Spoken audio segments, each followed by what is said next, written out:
Hello and welcome to the Imagineer Podcast, your unofficial guide to all things Disney. I'm your host, Matthew Kroll, and you're listening to episode 128 of the Imagineer Podcast. In today's podcast episode, we're going to discuss one of the most popular lounges at Walt Disney World, which is Jock Lindsey's Hangar Bar over at The Landing in Disney Springs. Jock Lindsey's opened on September 22nd, 2015, just about a week before Downtown Disney was officially renamed to Disney Springs. And over the last 6 years that it has existed, it's remained one of the most popular places to enjoy a beverage or a snack over at Disney Springs, and has become a kind of destination at Walt Disney World because it is an Indiana Jones themed bar. So there are so many Easter eggs, there are so many details, and the story of Jock Lindsey's Hangar Bar is one that attracts Indiana Jones fans and Disney fans, and it truly is, if you haven't been there before, such a fun place to sit back and relax and, as I mentioned before, enjoy a beverage or a snack. There are so many incredible things to eat and to drink at Jock Lindsey's Hangar Bar, and if you haven't had the chance to go and visit, I definitely recommend on a future trip to Walt Disney World, whether you take a day at Disney Springs or just an evening or an afternoon to enjoy a quick hour or so at Jock Lindsey's, you certainly will not be disappointed. My special guest for this episode is Imagineer Theron Skis. He's been on the show before. He was the lead Imagineer for Disney Springs and the lead Imagineer for Jock Lindsey's Hangar Bar. So he has so many incredible stories to share and details about this location at Walt Disney World.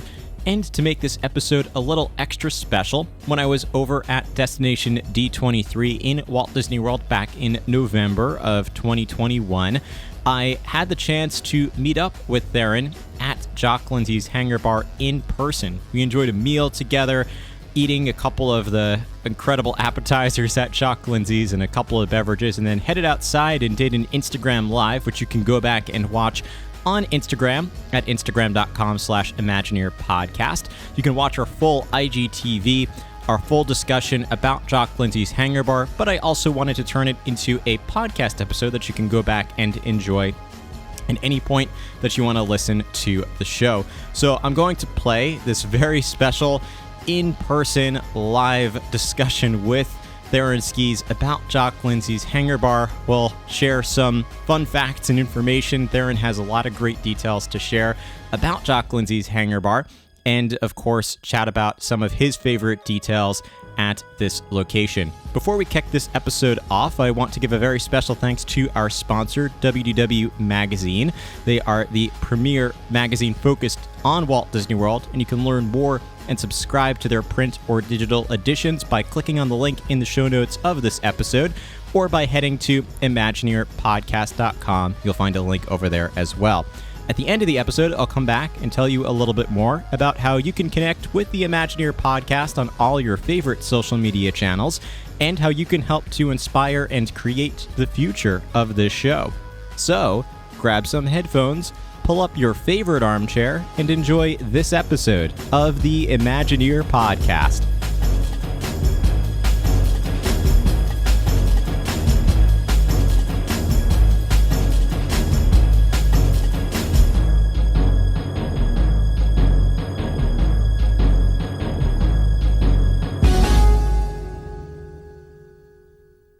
Hey everyone, it's Matt from Imagineer Podcast with Imagineer Theron Skis. Hi everybody. He's been on the Instagram Live with us a few times, done the podcast, a few podcast episodes.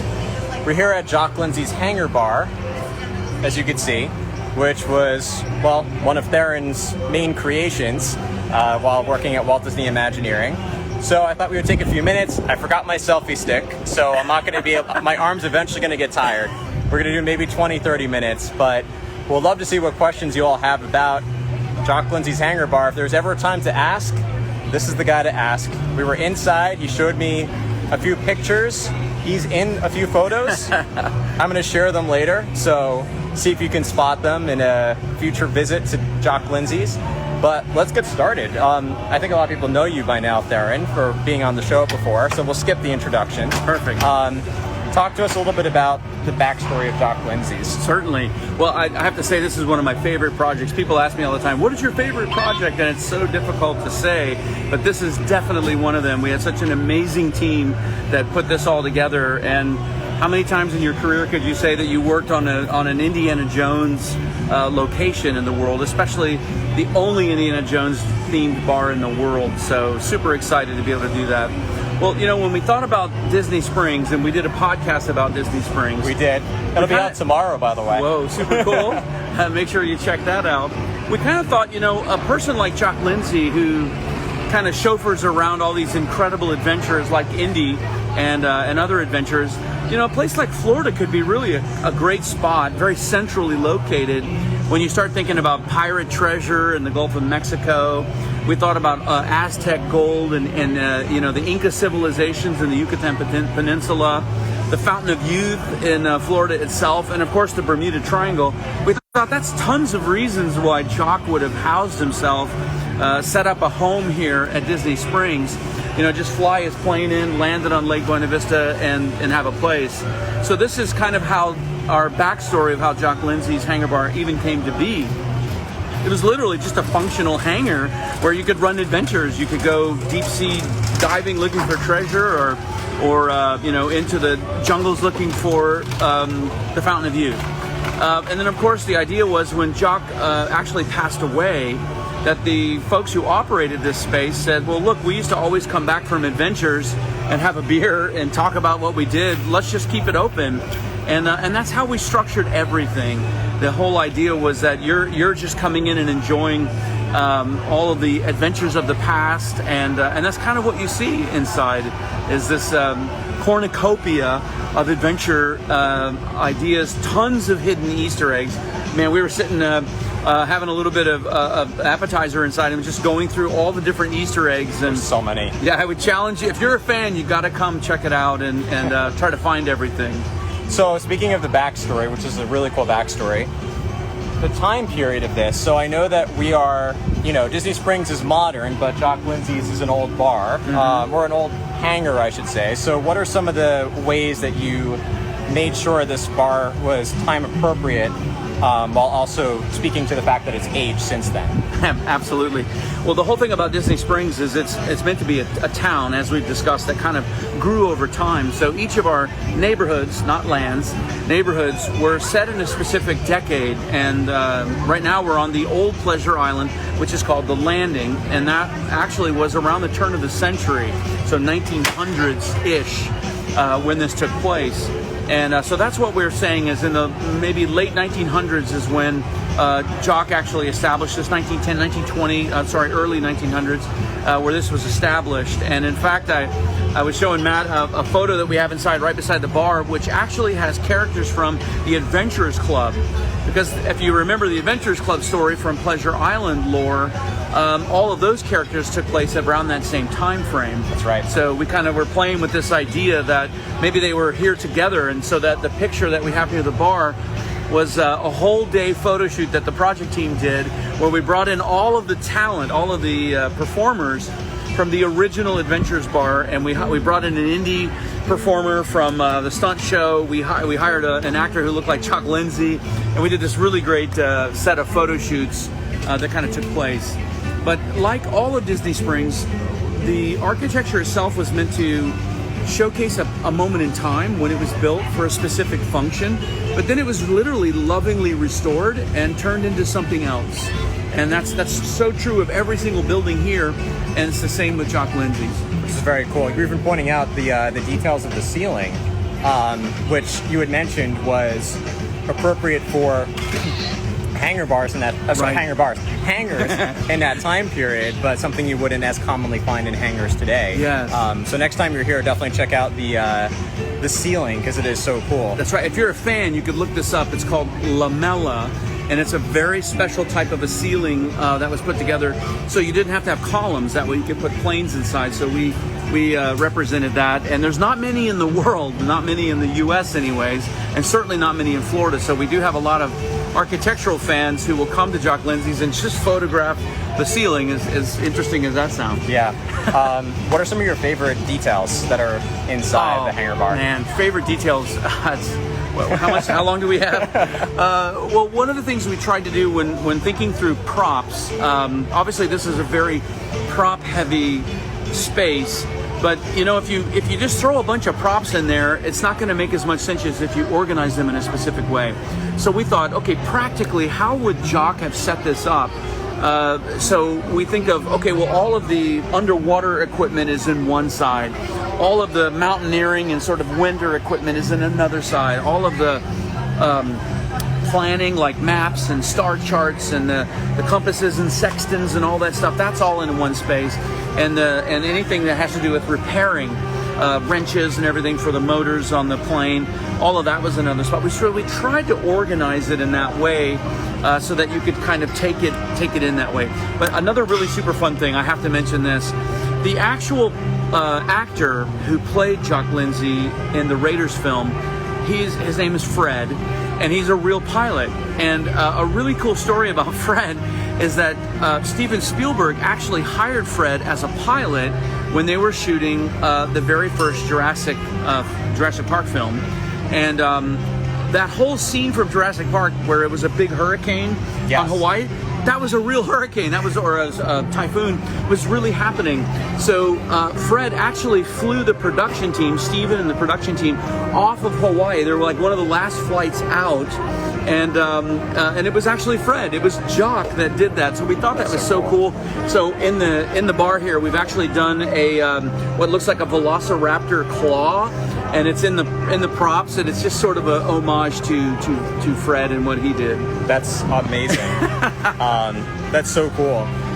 Now, obviously, people come here for food too, and I know the food has theme to it, and even the coasters you were telling me have a special theme to it. So what sort of thought process went into the food and the drinks that you get here, and even something as small as the coasters? Right. So everybody should know that a bunch of nerds put this together, right? So all of us are... That's what we want. Yeah, complete fans. So every single aspect, even the napkins. Remember I was showing you that the napkins you get are shop rags. They're the red, at least what we get in here in the U.S. are like these red shop rags. So everything is themed. We worked with the food and beverage team for... My goodness, my team worked with them for probably almost 4 years, the 3 years, on even all of the individual ingredients, the drinks, the actual food, everything is themed. And we want, of course, the food has to be of a great quality because it's Disney, and the drinks have to be of a great quality. But everything has performance tied to it. I was telling Matt that certain drinks will get the bartender will gong a gong, and certain parts within the bar are from certain films. I know I'm going off of food a little bit. No, go ahead. We sat in an area of like an old fuselage, it's the side of a plane, and I was telling Matt that actually this plane was the same type of plane in Temple of Doom. If you remember when Indy jumped out in the life raft, we actually found that plane, the drawings of that plane, and we created a part of the fuselage in there. And then we're standing outside, and the big sign right here that you can actually see, it has a wing on it that says Hangar Bar. Well, that wing is from that specific plane. The motor that's outside is from Jock's plane. So we tried to really make it very personalized and very specific, not just to the film, but also to Jock, wherever we could. That's so cool. So I forgot what question I was going to ask you. Well, actually, someone did ask a good question before. I think it was Steven who asked, do you get nostalgic when you come here? Yes, 100%. And I have to say, I walked in and they had completely decorated for Christmas inside, which, okay, kind of cool on the outside, no problem, but on the inside, and I was a little bit like, my baby, because there was Christmas stuff everywhere. You couldn't see all the cool props, but totally get nostalgic. Such an amazing team that put this together. Any aspiring storytellers or theme designers, you guys should all know that this takes a team. Nobody does this by themselves. And I had an amazing team of people that were equally as passionate and excited to work on this as me. And that's the most fun, is working together with a group of people that are so motivated to get the details right so that you could love it. Yeah. I want to see if there are any questions that came in. Actually, we have some on the question sticker here. Oh, cool. But Darren, while we're looking for this, what is your, that's from a different question. What is your favorite food item to get here, or beverage to get here? Alcoholic, non-alcoholic? Wow. I would have to say that, and I mean this sincerely, is that everything is really good.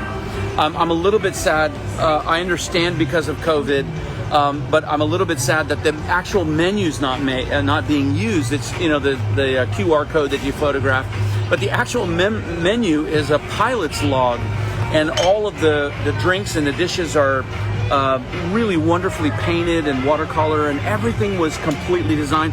In fact, we had this thing called the Cool-Headed Monkey is a drink. Now, anybody that knows anything about lore, right, about Jock Lindsey's lore, that's chilled monkey brains from Temple of Doom. But right. we Disney didn't want us to call it chilled monkey brains, yeah. So we called it the Cool-Headed Monkey. But we actually created the actual vessel. The mug is all custom made.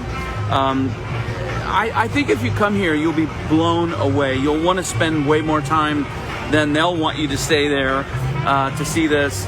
I was telling Matt that on the outside of the building, there's a big wraparound porch on the back, so you can look out over Lake Buena Vista. But one of the really cool features in outdoor dining is this little boat that Jock used to use to kind of get around in the springs and everything. And it's in dry dock, so it's up out of the water. And when Jock passed away, they just continued to use it in that position. They filled it with tables, and people can dine and everything in there. And so there's just so many unique little spots within Jock Lindsey's where you can sit and enjoy, but then also get even more information on the story. I remember one of the details I did want to talk about, which is the music. So we were sitting in there and, of course, enjoying the music, which is... Thankfully, for a dining location where you do want to spend a lot of time, it's a solid 2-hour music loop.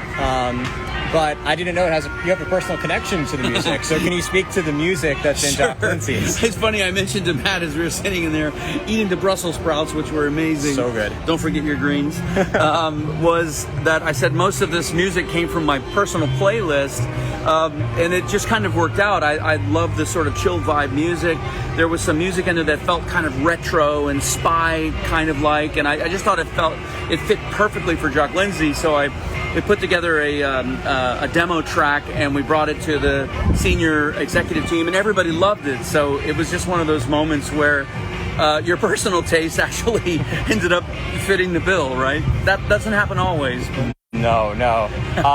Actually, you shared a pretty cool fact with me, I think, off the podcast that had to do with the music this is the holiday version, but the music in Disney Springs, you developed a different daytime loop than a nighttime loop. Yeah. So how did you think about the music that should be in a place like Disney Springs during the day versus at night? How do you think about that process? So true. Well, first we should say that, whenever you create an experience, an environment like this, it's real handy to know that there's 5 senses, right, that the human body builds memories based on. So when we create an environment, we try to leverage all 5 of those senses wherever possible.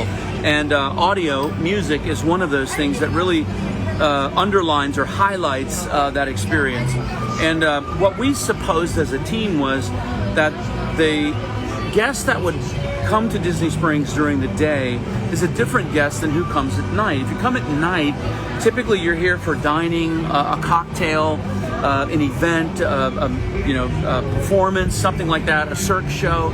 So we decided to sort of create a signature audio moment that underscores the motivation for why you would come during that time period.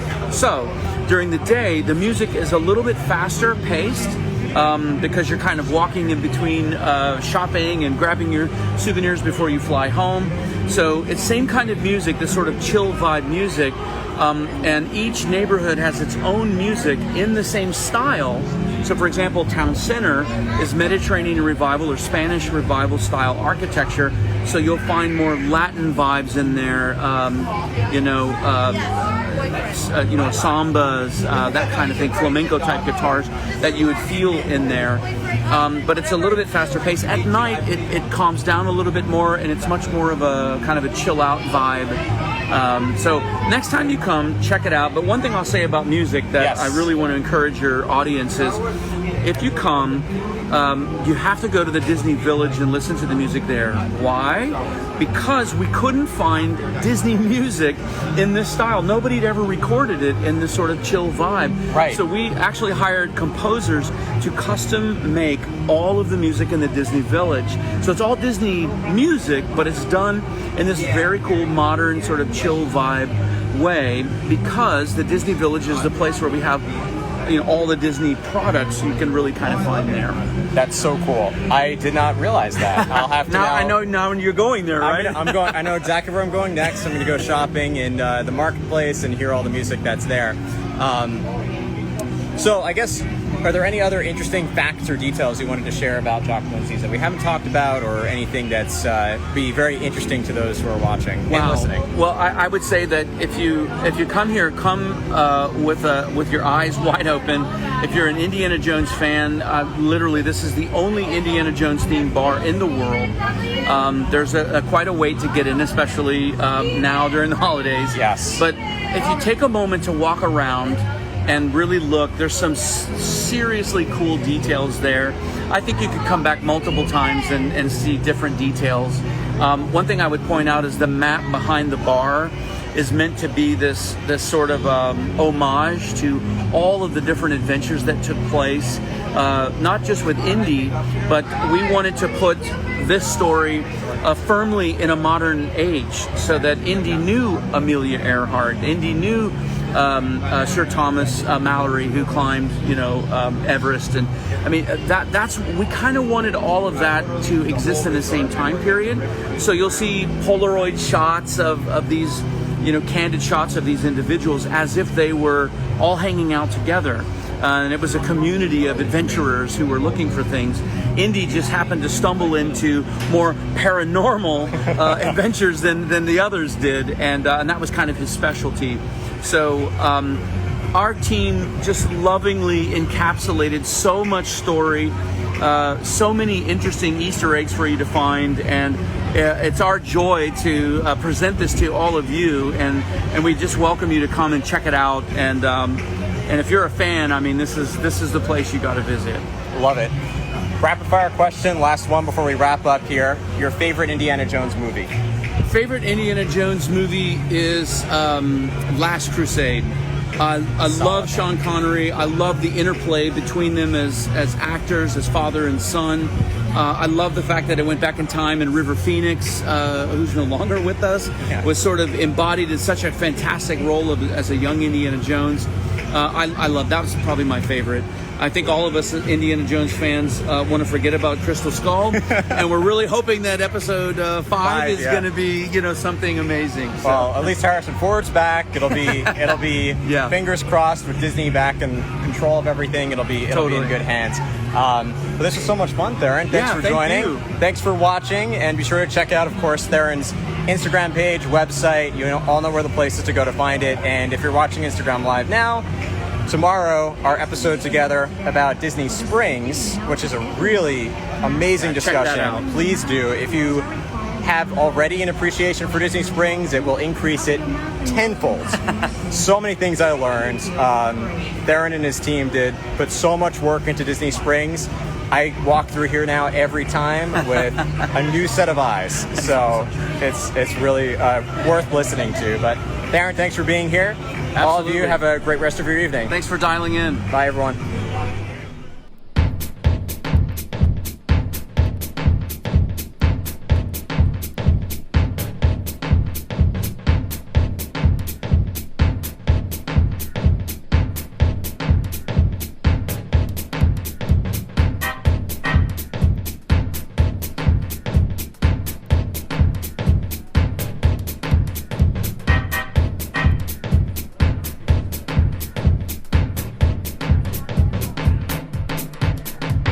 And with that, we close out episode 128 of the Imagineer podcast. I hope you enjoyed this discussion live from Jock Lindsey's Hangar Bar with the lead Imagineer who designed this location, Theron Skis, about this location. I had such a blast dining with Theron at the place that he helped to develop and chatting with him afterwards about some of his favorite details and a little bit more about the backstory of this location. If you haven't had the chance yet, I definitely recommend going back and listening to our podcast episode back from November of 2021, all about Disney Springs. I sat down with Theron virtually this time, and we spoke about all the details of Disney Springs. Well, not all the details, but a lot of great information about Disney Springs. So if you want a little bit more of a holistic perspective about this part of Walt Disney World, which, by the way, has so much incredible detail and such a great backstory that I, after listening to Theron, grew such a great appreciation for this part of Walt Disney World. I would encourage you to go back again from an episode in November of 2021 of Imagineer Podcast, where you can listen to our discussion about Disney Springs. I, of course, want to turn this conversation over to you and hear what your favorite detail, or perhaps your favorite snack item or beverage is at Jock Lindsey's Hangar Bar. You can send me your answers and feedback, as always, in so many different ways. You can reach out on social media. I would encourage you to follow Imagineer Podcast on Facebook, Instagram, TikTok, and LinkedIn at Imagineer Podcast. You can leave your answers there in a post by tagging us or simply reach out to me in a direct message. You can also follow Imagineer Podcast on Twitter at Imagineer News. And if you'd like to chat about this subject and all other things Disney with me and with other listeners of this community, I would encourage you to join our Facebook group, which is the Imagination, also called the Imagineer Podcast Disney Fan Community, to again chat about this subject and all subjects relating to all things Disney. You can also send me an email at matt@imagineerpodcast.com. And Matt is spelled with two T's, so it's M-A-T-T at imagineerpodcast.com. If you don't already subscribe to the show, make sure to hit that subscribe or follow button, whether you're listening on Apple Podcasts, Spotify, iHeartMedia, Amazon Music, Google Podcasts, Podbean, Stitcher, or any other podcast app. That'll ensure that you are the first to know when new podcast episodes become available. And if you have a minute or two to leave us a rating and a review in Apple Podcasts, that does a lot to help this community out because it increases our relevance when it comes to anyone searching for a Disney-related podcast. And for anyone who discovers the show, it lets them know what they can expect. And of course, you can always leave your recommendations for a great episode to start with or anything else you want to share about the podcast. I do read each and every review that I get, and I'm so grateful to the over 600 of you who have left us a 5-star rating in Apple Podcasts before. If you would like to take your love of Imagineer Podcast to the next level, definitely look into our Patreon group over at patreon.com/Imagineer Podcast. You can find a link to that location in the show notes of this episode or by heading to ImagineerPodcast.com. Patreon is an exclusive group of members who support the show financially and in return get exclusive perks, benefits, content, rewards, all kinds of amazing bonus content, including bonus podcast episodes, a private Facebook group just for members. I post a lot of great content to our Patreon community as well. We do virtual events, we do private weekly watch parties. We have a ton of fun. It's such a great community of over 100 Patreon members. I want to thank those of you who have already supported the show on Patreon. And if you are interested in learning more on, again, how you could support the show and get some exclusive content, and even how your part of your proceeds go to support various charities throughout the years, head to, again, patreon.com/Imagineer Podcast. As always, depending on when you're listening to the show and to this episode in particular, the terms and conditions are subject to change, as are the benefits. So you can learn all that's available again by heading to our Patreon page at patreon.com/Imagineer Podcast. But of course, the best thing you can do for the show is very simple, and that's to hit that share button. Whether you share out this episode of the show, the podcast as a whole, your favorite post on social media, or if you just talk about the podcast with your friends and family. That, of course, helps to spread the word about Imagineer Podcast. And I want to thank those of you who continue to support the show in any way that you can, through a share, through a Patreon, through a review, whatever it takes. But I thank you, as always, for taking the time to listen to the podcast as well. And if there's any subjects you would like to hear in a future episode, or any feedback you have for the show, please feel free to reach out to me directly in an email or in a direct message. I do read each and every message and email I get personally, and always encourage you to reach out if there's anything I could do to make this community and this podcast even better for you. Last but not least, I want to encourage you, as always, to go after your hopes and your dreams and your goals. Life's too short to wait around for dreams to come to you. You have to take the reins and make those dreams come to reality. So take that first step today, whether it's taking a class, reaching out to a potential mentor, asking anyone in that space, whatever it is you want to do, how you can get started, or even if it's just writing down what your goals are and reflecting on what you want to accomplish. Take those first steps today to make those dreams come true. And remember, as always, that inspiring quote from Horizons: if you can dream it, you can do it. Thank you so much for listening to the show, and we'll see you again in a future episode of the Imagineer Podcast.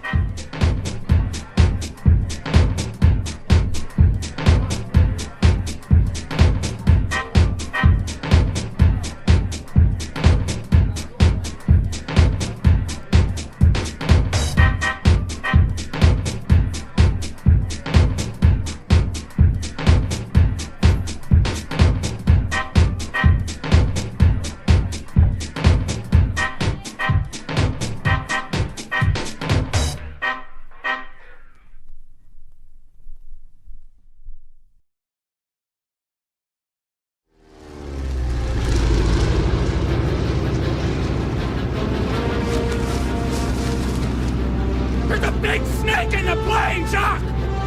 Oh, that's just my pet snake, Reggie! I hate snakes, Jock! I hate them! Come on, show a